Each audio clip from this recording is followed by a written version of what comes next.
Buenas, estamos en Revolución Marginalista. En este caso tenemos como invitado a Nicolás Vilela. Nicolás es concejal de Hurlingham, es también rector de la Universidad de Hurlingham y escribió el libro Comunología, que lo tengo acá. ¿Se ve? Ahí se ve mejor. El pensamiento nacional al pensamiento de la militancia. Bueno, primero agradecerle por poder hacer la entrevista.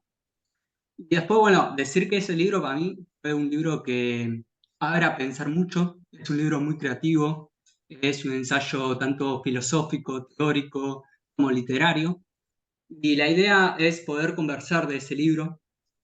Bueno, darle la palabra a Nicolás primero para preguntarle cuál vendría a ser como el marco teórico del libro, porque vos, este libro hace también mucha referencia a el libro de Damián Celsi, La Organización Permanente. Creo que son dos libros que no se pueden leer individualmente, pero hay una conexión muy fuerte entre los dos. Y quería saber sobre todo eso, el punto de partida, ¿no? Porque se plantea tanto en el libro de Damián Celsi como el de Nicolás Vilela, que estamos en un momento de postestructuralismo, donde las esencias ya o que no están o están medio destruidas o borradas en sí. ¿Qué significa eso? O sea, desde ahí parte el libro. O sea, una cuestión más moderna se podría decir. A partir de ahí es la apuesta que hace Nicolás. Así que lo escuchamos. Principalmente esa sería como la pregunta inicial. Bueno, gracias Pedro por la invitación. Una corrección sobre la presentación, que no soy el rector, sino el secretario general de la Sí. Universidad de Burlingame. Eh, el, el- el punto de partida que vos tomaste diría que es uno de los temas del libro. O sea, uno de los temas del libro es cuál es el marco teórico actual de la militancia y si ese marco teórico es suficiente o es insuficiente para abordar los problemas que tiene hoy la militancia del campo nacional y popular. Entonces, cuando el libro plantea como subtítulo y como trayecto del pensamiento nacional al pensamiento de la militancia, de alguna manera está planteando cuál es la biblioteca actual del pensamiento nacional y está proponiendo hacia dónde deberíamos movernos, que es la biblioteca del pensamiento de la militancia, que tiene menos tradición, que se está inaugurando y que obviamente comienza con los libros de Damián Celsi. El diagnóstico que yo tenía, de alguna manera, partía de, por un lado, mirar las bibliotecas del campo nacional y popular, porque una de las tareas que tuve apenas empecé a militar, como responsabilidad ante mis compañeros y compañeras, fue encargarme de la formación política, empecé a revisar qué se estaba leyendo, con qué nos estábamos formando, encontré una fuerte presencia en las bibliotecas, obviamente de los libros de Perón, pero también del pensamiento nacional. Los libros del pensamiento nacional, es decir, Ramos, Puigros, Arregui, Cook, son libros que se reimprimieron después de muchos años durante el kirchnerismo, como que hubo un interés de nuevo en la historia y en el pensamiento nacional, y de alguna manera muchas de las cosas que seguíamos pensando hasta el 2020, que es cuando escribí el libro, o si querés hasta el 2018, cuando Damián escribió Teoría de la Militancia, venían de ese marco teórico que podríamos llamar pensamiento nacional. Y como veía al mismo tiempo que en la práctica política estábamos teniendo un problema vinculado con lo defensivo, con el espíritu siempre de resistencia y poco de construcción, poco de pasar a la ofensiva, poco de empezar a encarar un proyecto nuevo. Retomé de alguna manera esa pregunta de la formación y dije, acá tiene que haber algo que nos pueda explicar en términos historiográficos por qué hoy eh, tenemos ese tipo de precauciones y ese tipo de pensamiento defensivo. Y efectivamente encontré en el pensamiento nacional un marco teórico importante para un militante, pero también con fuertes limitaciones y que sobre todo llevaba un pensamiento muy defensivo, muy dificultoso para encarar una tarea como la que tenemos hoy, que es imaginar, inventar, crear un proyecto nacional atractivo y a partir de lo que sucedió con Néstor y Cristina en nuestro país. Entonces me puse a leer esa biblioteca del pensamiento nacional o a releerla en algunos casos y descubrí esto, ese marco teórico tiene un funcionamiento muy útil para cualquier militante que le interese vincular su experiencia del presente con las luchas pasadas, aprender de historia argentina, forjar su identidad, sentir que lo que está haciendo tiene una tradición vasta, sirve mucho para que algunas lecturas del marxismo o provenientes de otras latitudes se puedan tamizar con la cuestión nacional, que está muy preponderante en el pensamiento nacional.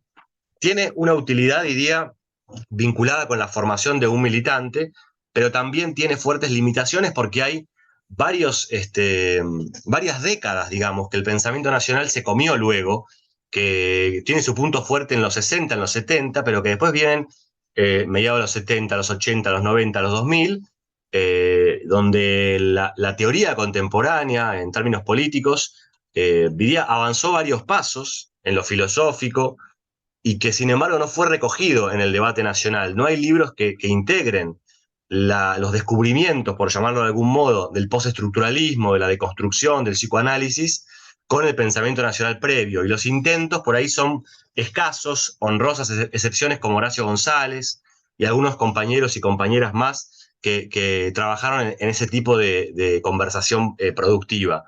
Entonces, para mí la pregunta del marco teórico era un diagnóstico, por un lado, del pensamiento nacional, donde experimentaba la sensación como militante de que esto era insuficiente para formarnos, que incluso en los propios términos del pensamiento nacional había algo insuficiente, porque se suponía que eran libros en donde la pregunta de quiénes somos y de qué queremos iba a estar respondida, y sin embargo me encontraba con una práctica que seguimos teniendo hasta el día de hoy, que es intentar definirnos en oposición al adversario.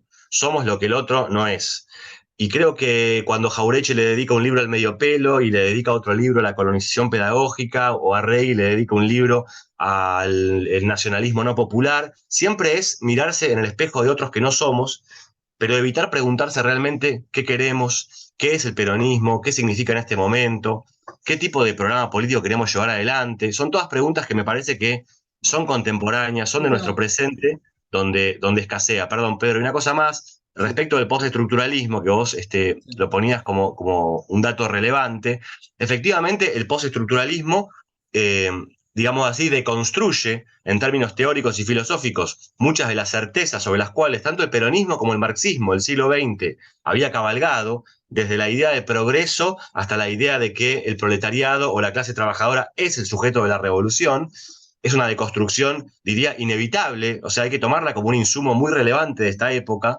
Permite dejar de pensar en términos esencialistas, que es un rasgo muy arraigado en el pensamiento nacional, pero al mismo tiempo es un dispositivo teórico que no tuvo consecuencias prácticas, que no tuvo un aporte significativo más allá de la deconstrucción teórica, para la praxis política. No se produjeron movimientos revolucionarios relevantes, gobiernos populares relevantes a partir de ese dispositivo teórico, y por eso creo que es tan importante, sobre todo en los libros de Damián, la figura de Ernesto Laclau, que es el que primero logra sintetizar esas dos tradiciones.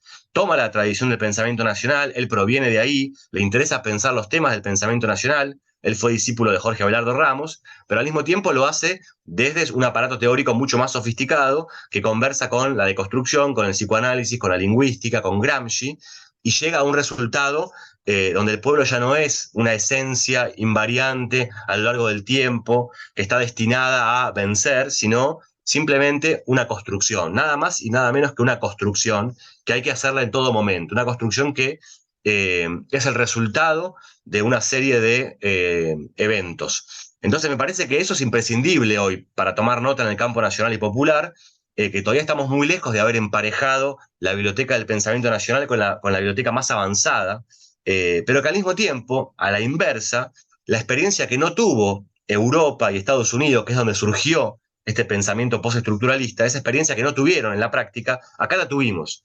La tuvimos a partir del 2000 en América Latina, con gobiernos populares muy novedosos, con prácticas muy novedosas, con el tema de los derechos y de la responsabilidad en el centro de los gobiernos, pero sin teoría. Entonces también el libro es un intento de sintetizar una teoría sin práctica, por decirlo de algún modo, europea y norteamericana, y una práctica sin teoría como son los gobiernos populistas de la región del último momento del siglo.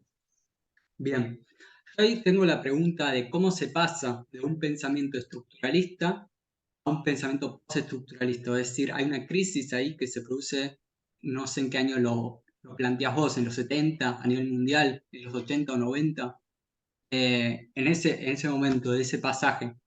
Y otra pregunta que me surge es, bueno, está bien, Quizás estemos en un mundo más postmoderno, donde todos los sólidos se desvanecen en el aire.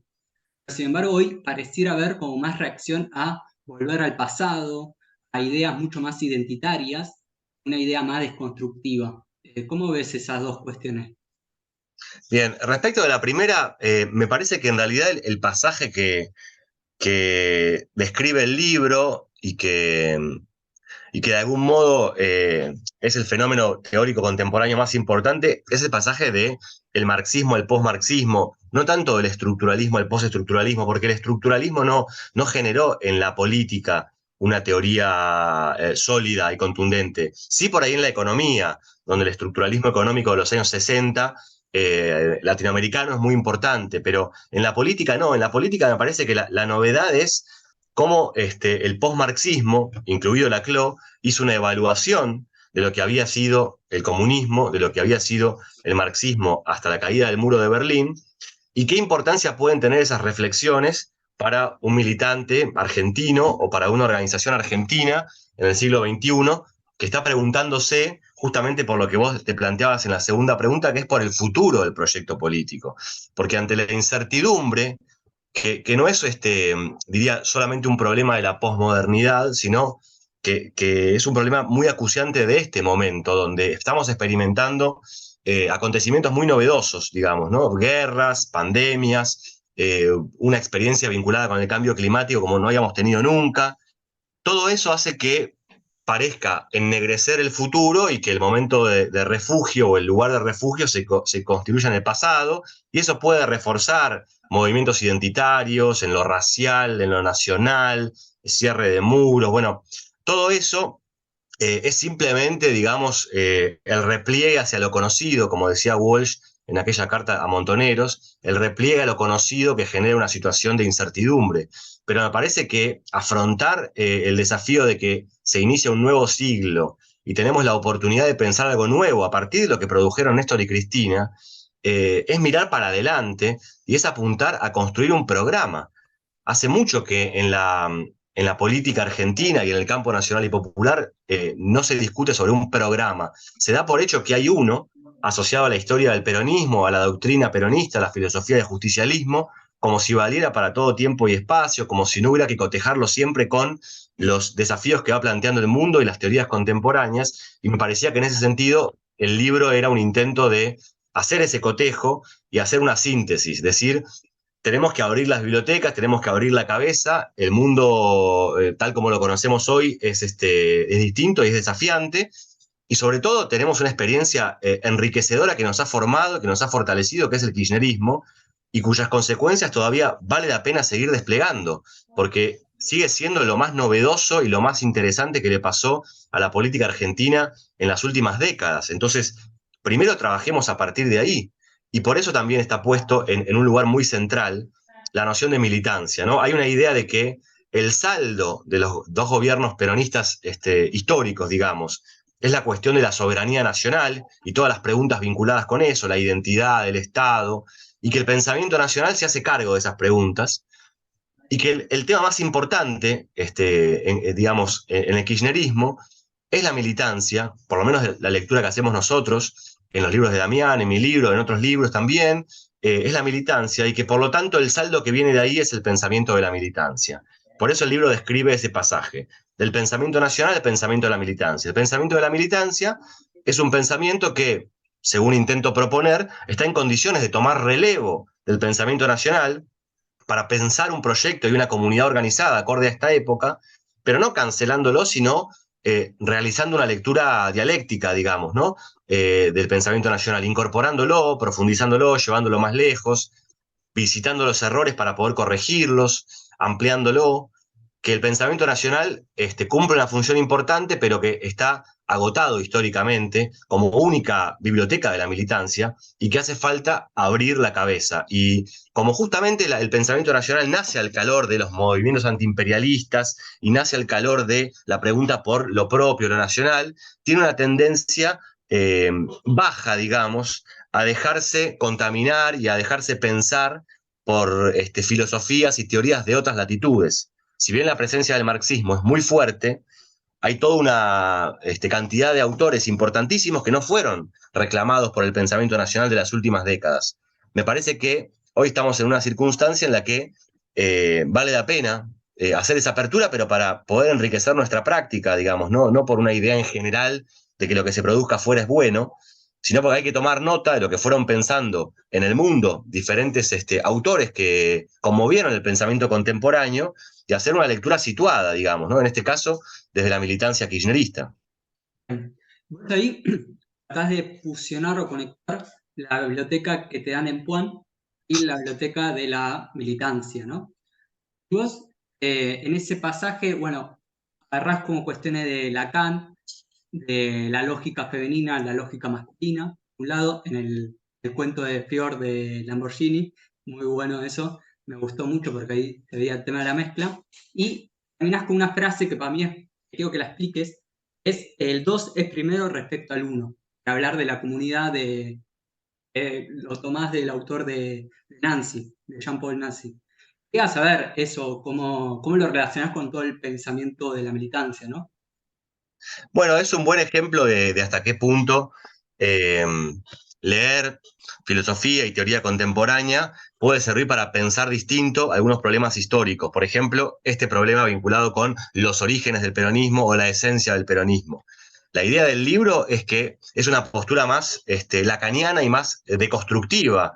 El peronismo es un hecho de dicho, dice en un momento, con la idea de que para que el peronismo pueda adquirir una identidad, esto es como, digamos, un argumento elemental de la deconstrucción. Para que el peronismo pueda adquirir una identidad, debe poder ser repetido en muchos tiempos y espacios, ¿no? Si el peronismo fuera solamente lo que Perón dijo, para sí mismo, acotado entre cuatro paredes, nadie sabría lo que es. Hay que dejarlo repetirse en muchos contextos para que pueda adquirir una identidad. Y justamente esas repeticiones que se dan sobre qué significa el peronismo, cómo actúa el peronismo en diferentes espacios y tiempos, pueden ir produciendo variaciones, modificaciones, pero que son su condición de posibilidad desde el origen. Si la repetición es la condición de posibilidad de una identidad, entonces cualquier variación producida en el espacio del tiempo respecto de ese origen supuesto es parte de su condición de posibilidad. Por eso uno dice, yo solamente puedo decir que algo es primero si sé que hay algo que es segundo. Por eso, y en ese sentido, el 2 viene primero que el 1. Esta es como la paradoja de Derrida que yo intentaba hacer jugar respecto del peronismo. El peronismo siempre fue desde su origen algo dividido, que podríamos decir pueblo contra oligarquía o presentarlo de otro tipo de maneras, pero no origen puro, incontaminado, que luego se fue desfigurando, deformando a partir de lo que hicieron otros. Porque el argumento en general más conservador, que tiende a pensar que no hay nada nuevo en el kirchnerismo, que no hay nada nuevo en Cristina,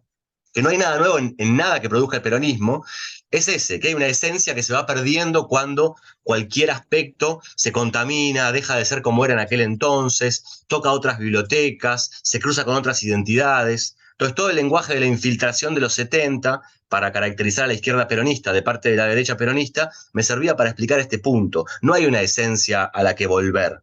En todo caso, lo que hay son preguntas sobre los mitos históricos producidos por el peronismo, sus narraciones, sus cruces, pero en definitiva, la historia del peronismo también es la historia de sus infiltraciones, ¿no? Por eso me interesaba plantear como algo dividido y abierto en su origen al peronismo, y en ese sentido, las lecturas de Lacan y de Derrida son realmente muy importantes. Si uno cree que el peronismo es una esencia que es solo de una manera y que cualquier otro actor que intente proponer algo nuevo, lo está desfigurando y deformando y que eso no es peronista, se convierte en una secta, digamos, Y ¿no? te hago una Me parece consulta, que... ¿cuál sería el Sí. límite para decir eso sí no es peronismo? ¿Habría algún límite determinable o no? ¿O la frontera podría Bueno, ser porosa? bueno, me parece que ahí en el libro hay un intento de limitar esa identidad, pero no para calificar quién es y quién no es, sino más bien para decir desde qué lugar es interesante construir una narrativa para la militancia actual si queremos mirarlo históricamente. Ahí aparece para mí la figura de la izquierda peronista y es la tradición en la que yo pongo el kirchnerismo. No montoneros, la izquierda peronista o la juventud peronista. La izquierda peronista ya en su denominación incluye dos cosas, ¿no? Peronista es un adjetivo respecto de un sustantivo que es izquierda y tiene el interés siguiente. es una postura de izquierda, pero al interior del peronismo.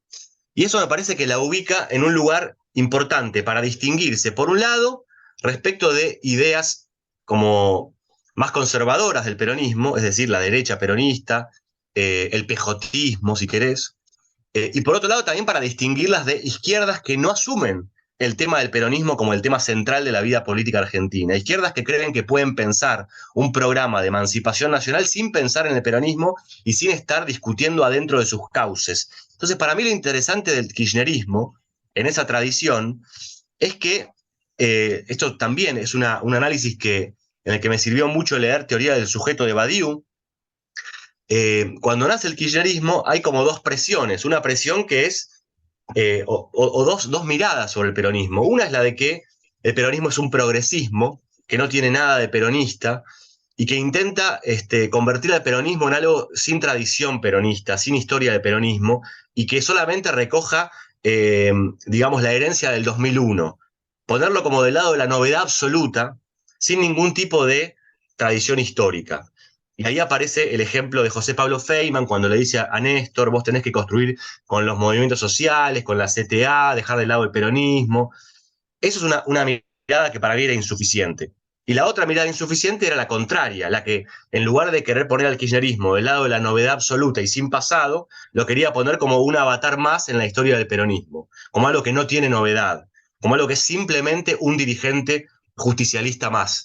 Como después de Perón, nadie va a llegar a ser como Perón, bueno, entonces es un dirigente justicialista más. Me parece que lo que hace el kirchnerismo es algo más interesante, que es construir dentro del peronismo una lógica que está vinculada con la izquierda peronista, si querés con el progresismo, pero dentro del peronismo, y en ese sentido poder cabalgar la contradicción, incluyéndola, y que efectivamente Cristina para mí es Perón, y en ese sentido es una discusión fuerte con todos los discursos más conservadores, que intentan pensar que nada será igual a aquella época. La magnitud, la estatura política, la estatura militante, los actos de gobierno, la obra de gobierno de Cristina, para nuestra generación es Perón.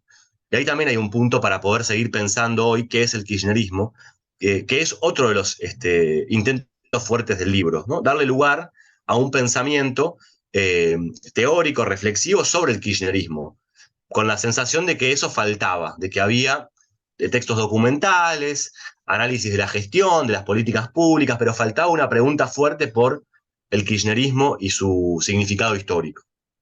Bien, ahí tengo una consulta con el tema de, como podría decir, el objetivo final, ¿no? La comunidad organizada es que todos se vuelvan militantes, al fin y al cabo. Mi pregunta es si la hiperpolitización es deseable para el ciudadano común. Yo supongo que no, vos suponés que no, pero de todas formas esa apuesta está, ¿no? Dada, de todas formas. ¿Cómo lo Creo ves que sí, eso? ¿eh? O sea, creo que la apuesta del libro es parte de la premisa de que sí es De que deseable, sí. Bien. por supuesto, de que sí es deseable una sociedad que participa continuamente de los asuntos públicos, que está comprometida y que está organizada en común. Esa es la apuesta, diría yo, del pensamiento de la militancia en general, tal como lo venía planteando Damián, que en este caso, en todo caso, lo que le aporta este libro es toda una serie de registros y de técnicas con los que la militancia va construyendo esos climas de politización general. Y lo más importante, me parece, comparado con otros proyectos o programas de transformación de la vida cotidiana y de la realidad, es que en este caso no está la pregunta por buscar cuál es el sujeto social que va a llevar adelante la transformación y de algún modo a hablar en nombre de ese sujeto, suponiendo que por su lugar en el proceso de producción o por sus intereses objetivos es ese sujeto el que quiere algo. Por ejemplo, el proletariado el que quiere mejores salarios. Sino que al contrario, parte de la premisa de lo que la militancia quiere para el resto de la sociedad. O sea, se hace cargo del lugar de enunciación en ese sentido, no asume o no postula que el sujeto de la revolución es otro, no soy yo, y que por lo tanto hay que seguir los intereses objetivos de ese otro, sino que dice, los que estamos produciendo estos libros, militando en estos lugares, a partir de lo que hizo, pensó, produjo Néstor y Cristina, proponemos esto. Entonces, a partir de ahí es un trabajo de persuasión, es un trabajo de convocatoria, pero que parte de la premisa de que hay algo a lo que vos podés invitar a los otros. Cuando uno lee libros de ensayo contemporáneo que están llenos de diagnósticos, en general muy pesimistas, y ninguna propuesta, no sucede nada en términos políticos con esos libros. Por eso me parecía que era importante clarificar que hay un lugar de enunciación que está proponiendo, está convocando a todos los lectores y a todos los que quieran, digamos, a organizarse colectivamente. Sobre la base de que esto sí es deseable, de que una sociedad es mejor, es más civilizada, es más utópicamente posible una sociedad en la que la responsabilidad de los ciudadanos es absoluta, aunque sus facultades sean relativas, es decir, donde no hay ciudadanos comunes y de los otros, sino simplemente ciudadanos que se ocupan de los asuntos públicos organizadamente. Esa división en general es una discusión fuerte del pensamiento de la militancia y la comunología, la idea de que hay siempre como dos registros distintos, porque es lo que termina siempre por ratificar un costado que es inocente y uno que traiciona a los inocentes, ya sea ciudadanos comunes y políticos, las bases y los dirigentes, son todas formas de replicar el esquema básico de los cualunques y de los politizados, por usar las categorías del libro de Damián, en los que siempre hay una parte que se desentiende. Yo en comunología llamé a esto inmunitario, ¿no? Se desentiende de su deber en relación con la comunidad y en definitiva culpa a los demás de las cosas que le pasan y parece que los otros solo aparecen cuando hay un problema, pero él o ella nunca se hace cargo de nada. La palabra inmunidad o la mirada inmunológica es muy importante en el libro porque permite concentrar varias características al mismo tiempo. El pensamiento defensivo, el pensamiento individualista, la propiedad privada, la idea de que yo no tengo nada que ver con aquello que me rodea. Es una palabra que funciona como reverso de la comunidad y que en definitiva es la verdadera apuesta teórica del libro, a que podamos pensar problemas históricos del peronismo, problemas actuales del kirchnerismo, bajo el lente de esta dupla inmunidad y comunidad. Déjame ser un poco abogado del diablo acá y te hago una consulta, porque me acuerdo en el libro de Damián que, bueno, la idea del Estado, de Hobbes, era eso, neutralizar la política. La idea de Carl Smith es neutralizar justamente, que otro se ocupe del bien común. Sin embargo, vos acá estás diciendo, bueno, la apuesta de todos sean militantes. El tema es, aunque seamos, supongamos que lleguemos a eso, hay militantes de todo tipo, no solamente militantes peronistas o militantes de izquierda, sino militantes fascistas podría haber tranquilamente, o libertarios, si querés. ¿Cómo pensás eso? O sea, el militante ahí no sería altruista, no pensaría en el otro, como lo estás pensando vos. ¿Sería más bien un militante egoísta? ¿Podría existir algo así? Bueno, es una discusión ya con la categoría, con el término. Si uno define la militancia en los términos de estos libros, digamos, la responsabilidad por la responsabilidad del otro, la capacidad de contagiar a otros y de que otros a su vez me contagien y toda una serie de variables que incluyen el predominio de lo otro sobre lo mismo. Diría que no hay militancia en ese sentido en lo que hace un fascista, en lo que hace un libertario, que eso no es militancia en los términos en los que está propuesto este libro. Por lo tanto, acá no hay una idea de discutir con esos sectores en particular, sino más bien de intentar conmover y convocar a todos los que se sientan interpelados por una serie de ideas y de valores para crecer y expandirnos, ¿no? La idea de contagio más bien es un planteo como por la positiva, una convocatoria a organizarse en común para que el sector que se resiste, digamos, a vivir en una sociedad con los demás, organizada, sea cada vez más chico y se pueda ir aislando y tomar eso como punto de partida. Entonces, desde ese lugar, obviamente, todo aquel que prefiere no integrarse en una comunidad en la que hay otros y hay otras, es un obstáculo para producir, para construir una comunidad organizada.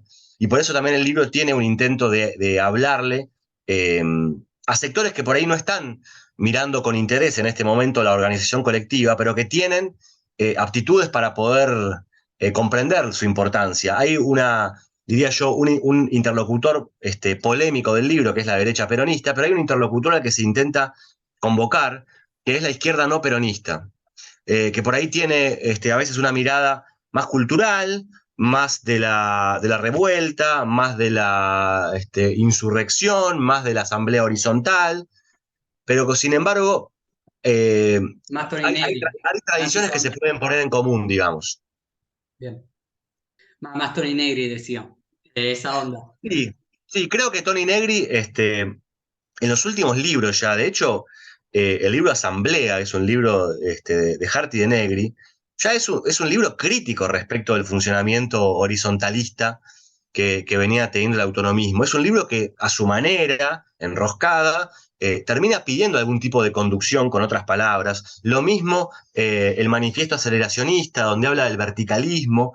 Hay como una idea a la que estos libros también vienen abonando, de que una verdadera organización política de la sociedad tiene que tener conducciones, ¿no? Una conducción estratégica, pero también conducciones intermedias, auxiliares fuertes para poder organizarse, y que en definitiva el autonomismo y su lógica de asamblea horizontal, donde cada uno habla por sí mismo y tiene la palabra, es una especie de derivación del individualismo, ¿no? No dejar que haya otro en mi lugar.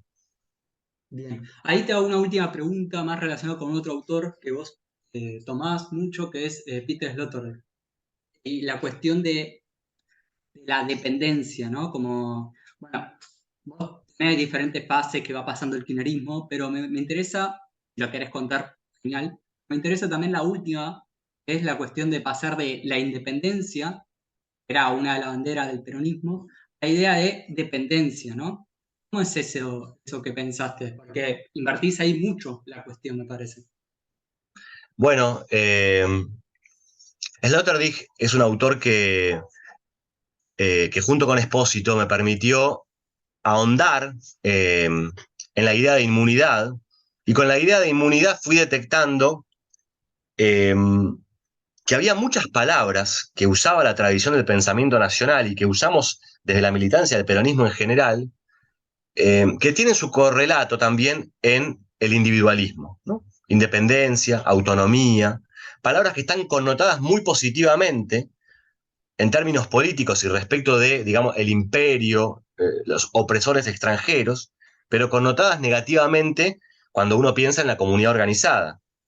Entonces dije, ahí hay algo para investigar, porque en definitiva, si nosotros estamos pensando que el objetivo o el proyecto político es una comunidad organizada del siglo XXI, de compañeros y compañeras que piensan en los propósitos de la vida en común, las ideas de independencia personal, de autonomía, de que no dependo de otros, y todas las cuestiones que se fueron derivando del neoliberalismo, son importantes. Y la lógica detrás de esas actitudes individuales también es una lógica parecida a la lógica de que yo soy algo que podría ser yo mismo si no fuera porque hay otro que me está molestando. Y si yo me saco de encima al otro, el invasor, el extranjero, el que viene de otro lado, yo podría ser yo mismo. La Y me parece oligarquía. que, ¿cómo? La oligarquía podría ser. Por ejemplo, como si hubiera una esencia natural que se hubiera visto interrumpida, obstaculizada por la llegada de un extraño en algún momento. Esa es la lógica de lo inmunitario. Entonces, y al mismo tiempo estaba escribiendo el libro en la pandemia, circulaba mucho ese tipo de frases como nadie se salva solo, ¿no? Tenía presente la frase de Fabio, me hice peronista porque no se puede ser feliz en soledad.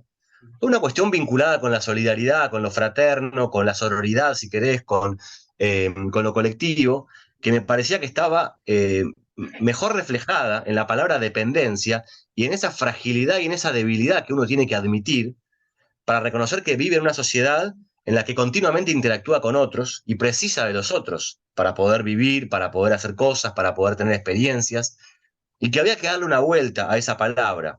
Es una palabra que quedó connotada peyorativamente durante las últimas décadas, pero Nancy Fraser, por ejemplo, en un artículo muy interesante, que no lo cité en el libro, estudia las derivas semánticas de la palabra dependencia, ¿no? Desde un primer momento donde estaba asociada con valores positivos, comunitarios, hasta el neoliberalismo actual, donde dependencia significa los que viven del Estado, los que no son suficientes por sí mismos, los que no se autorregulan, ¿no? Toda una serie de valores en los que se estigmatiza a los militantes, a los empleados del Estado, a los que cobran planes sociales, a las mujeres, ¿no? Como que no pueden bastarse por sí mismas. Me pareció que había que dar esa discusión y que había que empezar a sentar las bases de una nueva teoría de la dependencia y de cómo todos estamos enlazados con los demás. Y por eso también, para retomar algo que charlamos antes, porque está en la misma línea, mostrar cómo el 2 es primero que el 1, cómo el origen está dividido y enlazado, y no pensar que uno es una esencia que luego se corrompe. Porque si pensamos eso, siempre nos imaginamos variantes como eliminatorias respecto del otro, ¿no? Como que llegamos a un punto donde parece que lo único que tenemos para decir respecto de nuestra identidad es que no queremos ser como ese otro que nos invadió, que nos infectó, que estábamos bien antes, pero que después pasó esto. Yo creo que son todas miradas que no colaboran a construir políticamente. Y me parece que en cambio, si asumimos esa dependencia o esa codependencia originaria, tenemos mejores posibilidades para construir una comunidad organizada del futuro. Bien. ¿Hay algún comentario más que te gustaría hacer sobre el libro o esta charla en general que tenemos? Eh, Diría que el tema de la responsabilidad es un tema que tiene que ocupar un lugar mucho más importante en el debate social y que es un legado del kirchnerismo que no tiene tanta prensa como el legado de los derechos, pero que es su reverso, ¿no? Asociamos al kirchnerismo con los derechos que reconoció, y efectivamente el kirchnerismo se caracteriza en gran medida por ser por ser un gran promotor de derechos, por haber reconocido derechos a personas que no lo habían tenido, por incorporar, por incluir, etcétera, etcétera. Pero también que en los últimos años de gobierno Cristina insistió mucho que con los derechos vienen las responsabilidades, con hacerse cargo, con empoderarse de esos derechos, con organizarse a partir de esos derechos. Y creo que eso hace un diferencial, porque eso implica interpelar mucho más a la sociedad y al resto de la política, para decirle lo protagónico tiene que ser el empoderamiento, la organización colectiva, que con el Estado solo no alcanza, ¿no? No se Ahí ves puede como sin el Estado, pero no alcanza con el Estado eh, para poder construir un programa comunitario, y que en ese sentido hay que tomar y hay que poner en el centro la noción de empoderamiento, y por eso el libro intenta leer todo el kirchnerismo retrospectivamente a la luz de la noción de empoderamiento y no de la noción de derechos, que eso me parece que estaba más trabajado. ahí ves un límite a la teoría populista de la CLO, ¿no? De dar demandas y satisfacer esa demanda y ya está, ¿no? Vendría por ahí la crítica. Exactamente. Bien. Eso ya estaba presente en teoría de la militancia. eh, Me parece que también es algo que está presente en nuestro sentido común del pensamiento nacional y popular, y creo que le podemos proponer otra cosa, acorde al kirchnerismo, a la sociedad argentina, que ya no es, bueno, están los ciudadanos comunes con sus demandas y los políticos se encargan de resolver los problemas, sino algo más, más fuerte, más interesante, a la altura de proyectos que transformaron realidades sustantivamente. Y en ese sentido, la última parte del libro es el cómo hacerlo, o es una propuesta de cómo poder lograrlo. Son una serie de dispositivos técnicos en los que se pone mucho hincapié en lo que hacen las personas, pero también, y en esto hay algo como de las lecturas que ya empezaba a hacer de Bruno Latour, de cómo también las cosas, las cosas o los objetos o los actores no humanos intervienen mucho en todo este proceso técnico que significa convocar, convencer, militar.